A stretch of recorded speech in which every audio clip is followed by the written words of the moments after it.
आज हम लोग देखेंगे मौर्य उत्तर या गुप्त पूर्व काल 185 ईसा पूर्व से 319 ईस्वी तक। और ये हमारा हो गया 5वां क्लास। और 5वां क्लास में पहला क्वेश्चन आपका है कि अंतिम मौर्य सम्राट बृहदत्त की हत्या किसने शुंग वंश की स्थापना 185 ईसा पूर्व में की? पुष्यमित्र ने।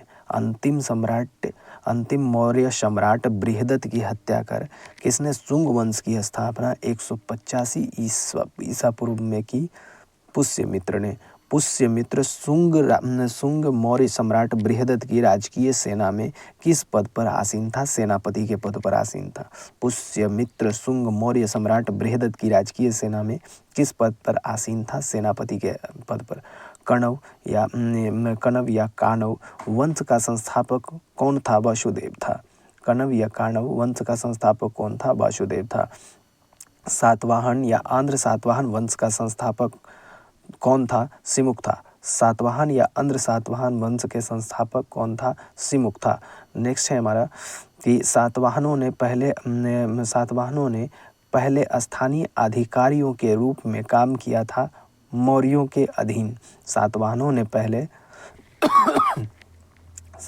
ने पहले स्थानीय अधिकारियों के रूप में काम किया था मौर्यों के अधीन। निम्नलिखित में से वह महानतम कुषाण नेता कौन था जो बौद्ध बन गया था? कनिष्क। निम्नलिखित में से वह महानतम कुषाण नेता कौन था जो बौद्ध बन गया था? कनिष्क। कुषाण काल के दौरान मूर्ति कला की गांधार शैली निम्नलिखित में से किसका मिश्रण है? भारत ग्रीक शैली। कुषाण काल के दौरान मूर्ति कला की गांधार शैली निम्नलिखित में से किसका मिश्रण है? भारत ग्रीक शैली। नेक्स्ट है हमारा क्वेश्चन नंबर 8। ये कह रहा है कनिष्क की राजधानी थी पुरुषपुर। कनिष्क की राजधानी थी पुरुषपुर। पुरुषपुर निम्नलिखित में से किसका दूसरा नाम है? पेशावर का। पुरुषपुर निम्नलिखित में से किसका दूसरा नाम है? पेशावर का। चरक किसके राज्य चिकित्सक थे? तो कनिष्क के। चरक किसके राज्य चिकित्सक थे? कनिष्क के। तक्षशिला के प्रसिद्ध स्थल होने का कारण था गांधार कला। तक्षशिला के प्रसिद्ध स्थल होने का कारण था गांधार कला। भारत में सर्वप्रथम स्वर्ण मुद्राएं किसने चलाई थी? इंडो बैक्टीरियन ने। भारत में सर्वप्रथम स्वर्ण मुद्राएं किसने चलाई थी? इंडो बैक्टीरियन ने। किस संग्रहालय में कुषाण कालीन मूर्तियों का संग्रह अधिक मात्रा में है? मथुरा संग्रहालय में। किस संग्रहालय में कुषाण कालीन मूर्तियों का संग्रह अधिक मात्रा में है? मथुरा संग्रहालय में। निम्नलिखित में से किसने सोने के सर्वाधिक शुद्ध सिक्के जारी किए थे? कुषाण ने। निम्नलिखित में से किसने सोने के सर्वाधिक सिक्के जारी किए थे? कुषाण ने। सातवाहनों के समय में मुद्रा सर्वाधिक किस धातु के बने? सीसा। सातवाहनों के समय में मुद्रा सर्वाधिक किस धातु में बने थे? सीसा। निम्नलिखित में से कनिष्क के समकालीन कौन थे? नागार्जुन, अश्वघोष, वसुमित्र। निम्नलिखित में से कनिष्क के समकालीन कौन थे? नागार्जुन, अश्वघोष, वसुमित्र। किस वंश के शासकों ने ब्राह्मणों एवं बौद्ध भिक्षुओं को कर मुक्त भूमि या गांव भूमि अनुदान देने की प्रथा आरंभ की? सातवाहन ने। किस वंश के शासकों ने ब्राह्मणों एवं बौद्ध भिक्षुओं को कर मुक्त भूमि या गांव भूमि अनुदान देने की प्रथा आरंभ की? सातवाहनों ने। नेक्स्ट है हमारा सातवाहन राज्य की राजधानी कहाँ थी? प्रतिष्ठान थी। सातवाहन राज्य की राजधानी थी पैठन या प्रतिष्ठान थी। निम्नलिखित में से कौन सा अभिलेख कलिंग नरेश खारवेल से संबंधित है? हाथी गुम्फा अभिलेख। निम्नलिखित में से कौन सा अभिलेख कलिंग नरेश खारवेल से संबंधित है? हाथी गुम्फा अभिलेख। किस सातवाहन नरेश ने गाथा सप्तशती नामक महत्वपूर्ण कृति की रचना की? हाल ने। किस सातवाहन नरेश ने गाथा सप्तशती नामक महत्वपूर्ण कृति की रचना की? हाल ने। सातवाहन शासकों की राजकीय भाषा थी प्राकृत। सातवाहन शासकों की राजकीय भाषा थी प्राकृत। निम्नलिखित राजवंशों पर विचार कीजिए। पहला हमारा हो जाएगा, पहले चोल हो जाएगा, फिर शुंग हो जाएगा। चोल शुंग सातवाहन गुप्त। चोल शुंग सातवाहन गुप्त। मौर्य साम्राज्य के ध्वंस के पश्चात कई आक्रमणों की श्रृंखला रही। भारत पर सबसे पहले आक्रमण निम्नलिखित में से किसने किया? वेक्टोरियन या ग्रीक ने? मौर्य साम्राज्य के ध्वंस के पश्चात कई आक्रमणों की श्रृंखला रही। भारत पर सबसे पहले आक्रमण निम्नलिखित में से किसने किया? वेक्टोरियन या ग्रीक ने? सूची एक को सूची 2 के साथ सम्मिलित कीजिए तथा सूचियों के नीचे दिए गए कोट का प्रयोग करते हुए सही उत्तर चुनिए। इधर शासक है और इधर हमारे उपाधि हैं। तो अशोक जो है, अशोक प्रियदर्शी के नाम से, अशोक का उपाधि क्या था? प्रियदर्शी। कनिष्क जो था वो हमारा देवपुत्र, कनिष्क देवपुत्र। खारवेल कलिंग चक्रवर्ती, खारवेल कलिंग चक्रवर्ती। कुमारगुप्त महेंद्रादित्य।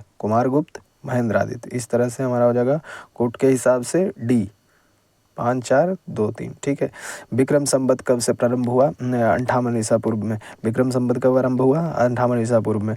सूची 1 को सूची 2 के साथ सम्मिलित कीजिए। इधर संवत्सर है और इधर समय की गणना है। यहाँ विक्रम संवत स्टार्ट हुआ हमारा, विक्रम संवत हो गया 58 ईसा पूर्व, विक्रम संवत हो गया 58 ईसा पूर्व। शक संवत हो गया हमारा 78 ईस्वी, शक संवत 78 ईस्वी। गुप्त संवत 320, गुप्त संवत्सर 320 और कलिंग संवत्सर 3102 ईसा पूर्व। मौर्यों कोट के हिसाब से डी हो जाएगा। मौर्यों के बाद दक्षिण भारत में सबसे प्रभावशाली राज्य था सातवाहन। मौर्यों के बाद दक्षिण भारत में सबसे प्रभावशाली राज्य था सातवाहन। बुद्ध की खड़ी प्रतिमा निम्न में से किस काल में बनाई गई? कुषाण काल में। बुद्ध की खड़ी प्रतिमा निम्न में से किस काल में बनाई गई? कुषाण काल में। शुंग वंश के बाद किस वंश ने भारत पर राज किया? कण्व वंश ने। शुंग वंश के बाद किस वंश ने भारत पर राज किया? कण्व वंश ने। किस चीनी जनरल ने कनिष्क को हराया था? पेन चाओ। किस चीनी गवर्नर जनरल ने कनिष्क को हराया था? तो पेन चाओ ने कनिष्क को हरा दिया था, पेन चाओ ने। नेक्स्ट है हमारा उत्तरी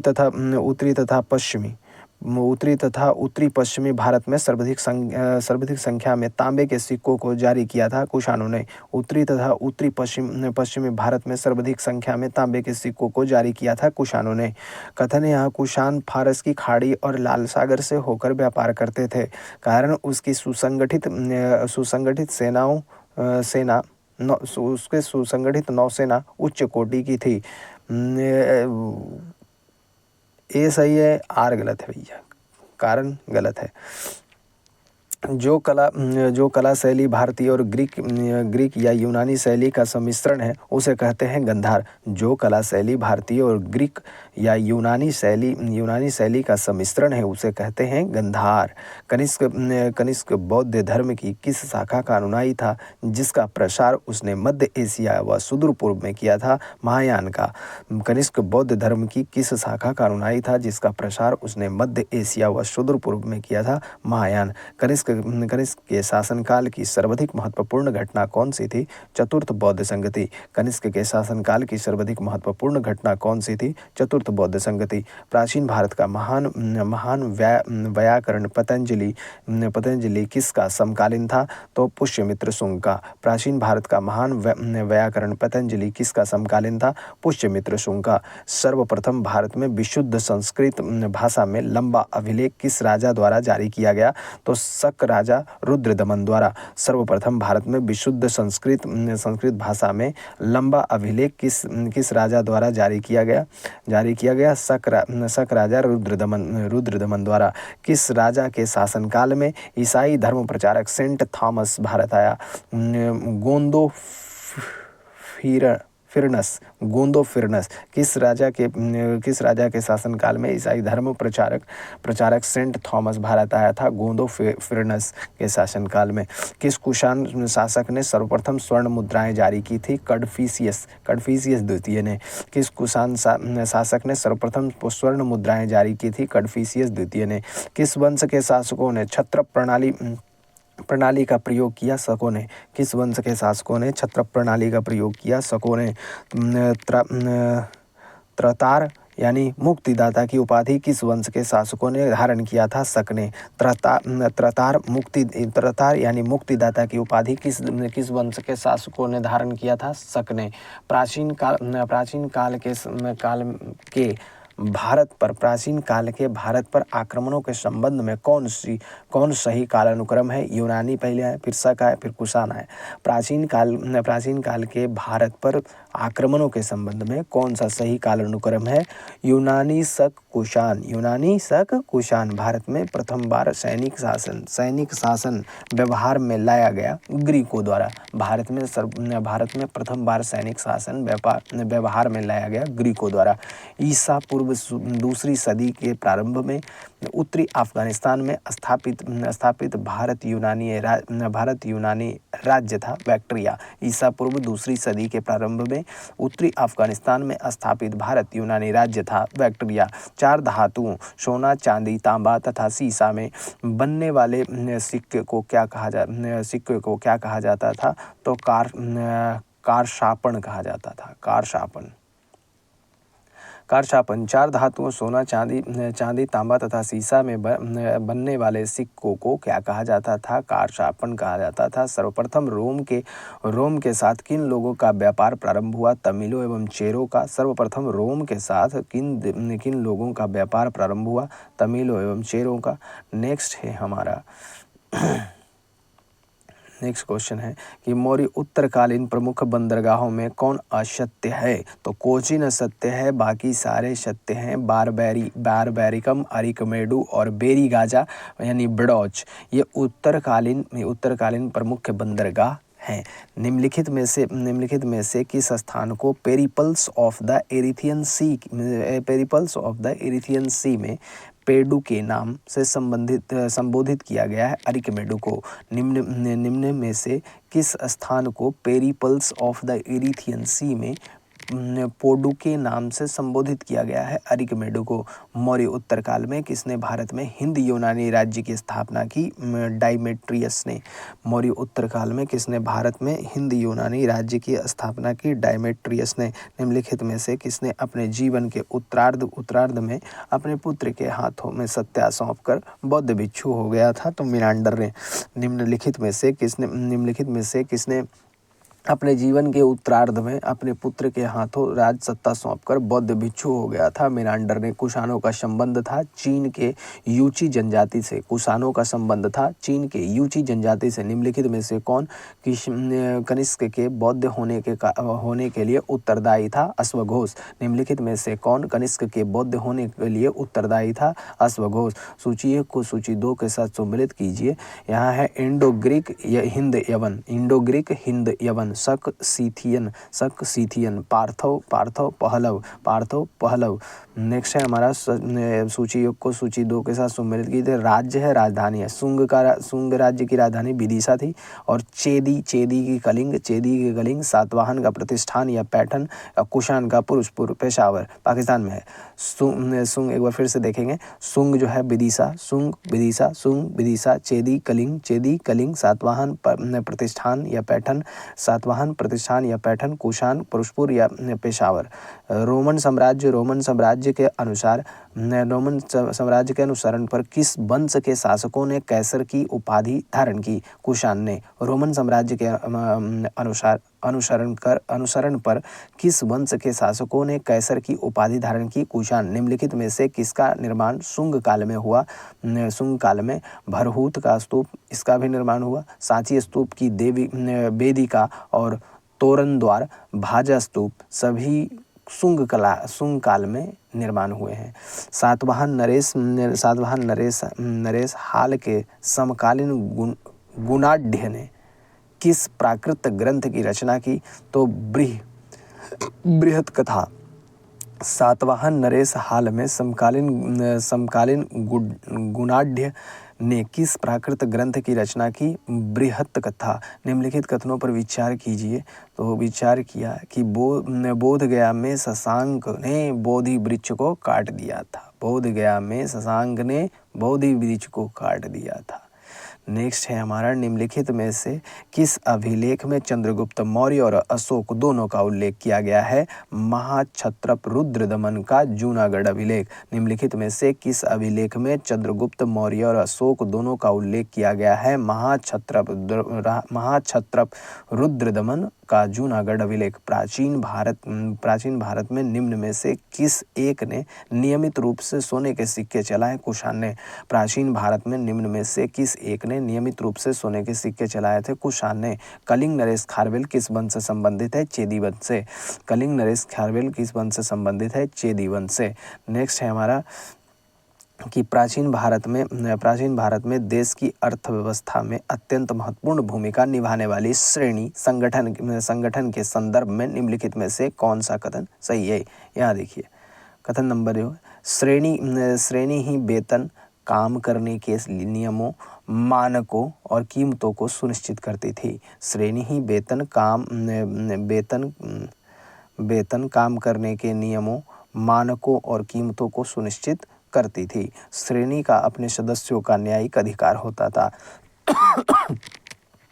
नेक्स्ट है हमारा, इसी में ख़त्म कर लेंगे संगम काल। पहली सदी ईस्वी से तीसरी सदी में चले आए हम लोग।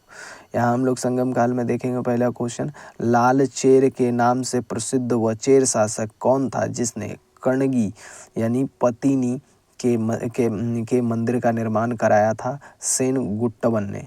लाल चेर के नाम से प्रसिद्ध वह चेर शासक कौन था जिसने कर्णगी यानी पतिनी के मंदिर का निर्माण कराया था? सेनगुट्टवन ने। तमिल का गौरव ग्रंथ जीवक चिंतामणि किससे संबंधित है? जैन से। तमिल का गौरव ग्रंथ जीवक चिंतामणि किससे संबंधित है? जैन से। तमिल भाषा के शिल्पाधिकारम और मणिमेकलई नामक गौरव ग्रंथ किससे संबंधित है? बौद्ध धर्म से। तमिल भाषा में शिल्पाधिकारम और मणिमेकलई नामक गौरव ग्रंथ किससे संबंधित है? बौद्ध धर्म से। निम्न में कौन संगम युगनी व्याकरण रचना सर्वाधिक महत्वपूर्ण रचना मानी गई है? तोल्कापियम। निम्न में कौन संगम युगनी व्याकरण रचना सर्वाधिक महत्वपूर्ण रचना मानी गई है? तोल्कापियम। निम्नलिखित राजवंशों में किसका उल्लेख संगम साहित्य में नहीं हुआ है? कदंब। निम्नलिखित राजवंशों में किसका उल्लेख संगम साहित्य में नहीं हुआ है? कदंब। संगम युग में उरैयूर किस लिए विख्यात था? तो कपास के व्यापार का महत्वपूर्ण केंद्र था। संगम युग में उरैयूर किस लिए विख्यात था? कपास के व्यापार का महत्वपूर्ण केंद्र था। तोल्कापियम ग्रंथ संबंधित है व्याकरण और काव्य से। तोल्कापियम ग्रंथ संबंधित है व्याकरण और काव्य से। धार्मिक कविताओं का संकलन कुरल किस भाषा में है? तो तमिल भाषा में है। धार्मिक कविताओं का संकलन कुरल किस भाषा में है? तमिल में है। किस संगम युगनी राज्य के संरक्षण में तीन संगमों का आयोजन किया गया? पांड्य।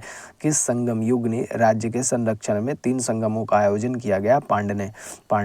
किसने उल्लेख किया है कि नंदों ने अपना कोष गंगा की धारा में छिपा रखा था? मामलुनार ने। किसने उल्लेख किया है कि नंदों ने अपना कोष गंगा की धारा में छिपा रखा है? मामलुनार ने। नेक्स्ट है हमारा, सम्मिलित कीजिए। चेर के राजकीय चिन्ह थे धनुष, चोल का बाघ, पांड्य का मछली। चेर का धनुष, चोल का बाघ, पांड्य का मछली। नेक्स्ट हमारा, सम्मिलित कीजिए। इधर पुस्तक है, इधर लेखक है।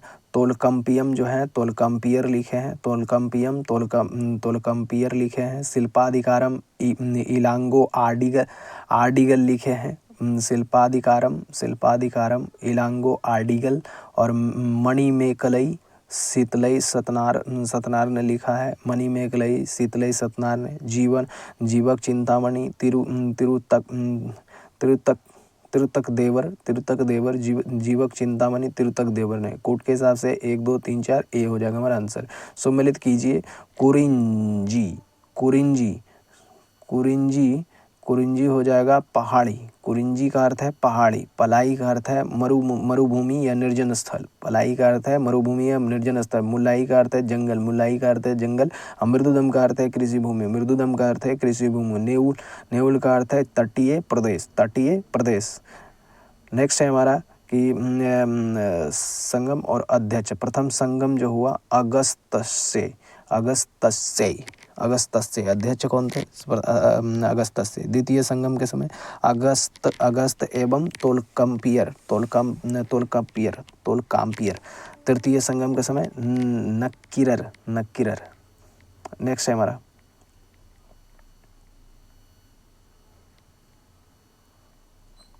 यहाँ से चलेंगे कपाटपूरम या अलवय में संपन्न द्वितीय संगम का एकमात्र शेष ग्रंथ कौन सा है? तोलकापियम। कपाटपूरम या अलवय में संपन्न द्वितीय संगम का एकमात्र शेष ग्रंथ कौन सा है? तोलकापियम। किस ऋषि के बारे में कहा जाता है कि उन्होंने दक्षिण भारत का आर्यकरण किया, उन्हें आर्य बनाया? अगस्त्य। किस ऋषि के बारे में कहा जाता है कि उन्होंने दक्षिण भारत का आर्यकरण किया, उन्हें आर्य बनाया? अगस्त्य। स्ट्रैबो के अनुसार संगम युग के किस वंश के शासक ने रोमन सम्राट आगस्टस के दरबार में 20 ईसा पूर्व के लगभग अपना एक दूत भेजा? पांड्य नरेश ने। स्ट्रैबो के अनुसार संगम युग के किस वंश के शासक ने रोमन सम्राट आगस्टस के दरबार में 20 ईसा पूर्व के लगभग अपना एक दूत भेजा? पांड्य नरेश ने। तिरुवल्लुवर की रचना कुरल या मुप्पाल को कहा जाता है? तमिल भूमि का बाइबल। तिरुवल्लुवर की रचना कुरल या मुप्पाल को कहा जाता है? तमिल भूमि का बाइबल। तमिल काव्य का इलियड कहा जाता है शिल्पाधिकारम को। तमिल काव्य का इलियड कहा जाता है शिल्पाधिकारम को। तमिल काव्य का ओडिसी कहा जाता है मणिमेकलई को। तमिल काव्य का ओडिसी कहा जाता है मणिमेकलई को। पूहर या कावेरी पट्टनम की स्थापना किसने की? कार्यकाल ने।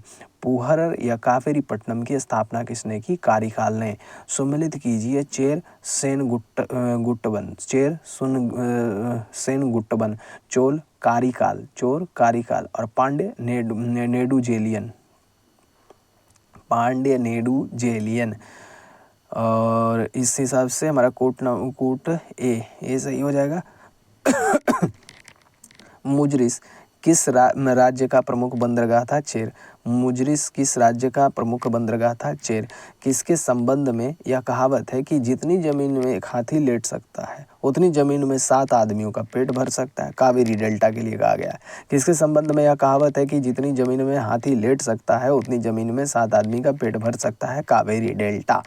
प्लिनी के ग्रंथ एवं अज्ञात नाम लेखक के ग्रंथ पेरिपल्स के अनुसार मोती के सीप पांड्य देश के किस क्षेत्र से निकलते थे? तो कोलचई क्षेत्र से निकलते थे। प्लिनी के ग्रंथ एवं अज्ञात लेखक के ग्रंथ पेरिपल्स के अनुसार मोती के सीप पांड्य देश के किस क्षेत्र से निकलते थे? कोलचई। गाय या अन्य वस्तुओं के लिए लड़ते लड़ते मरने वाले वीरों के सम्मान में खड़े किए जाने वाले वीर प्रस्तर को कहा जाता था वीरकल या नाडुकुल। गाय या अन्य वस्तुओं के लिए लड़ते लड़ते मरने वाले वीरों के सम्मान में खड़े किए जाने वाले वीर प्रस्तर को कहा जाता था वीरकल या नाडुकुल। प्राचीनतम तमिल देवता मुरुगन किस वैदिक देवता के सदृश हैं? तो स्कंद या कार्तिकेय। प्राचीनतम तमिल देवता मुरुगन किस वैदिक देवता के सदृश हैं? स्कंद या कार्तिकेय। संगमकालीन साहित्य में कौन या को एवं मन्नन किसके लिए प्रयुक्त होते थे? राजा के लिए। संगमकालीन साहित्य में कौन, को एवं मन्नन किसके लिए प्रयुक्त होते थे? राजा के लिए। निम्नलिखित में से कौन से संगमकालीन पतन पश्चिमी तट पर स्थित थे? नीचे दिए गए कूट से सही उत्तर चुनिए।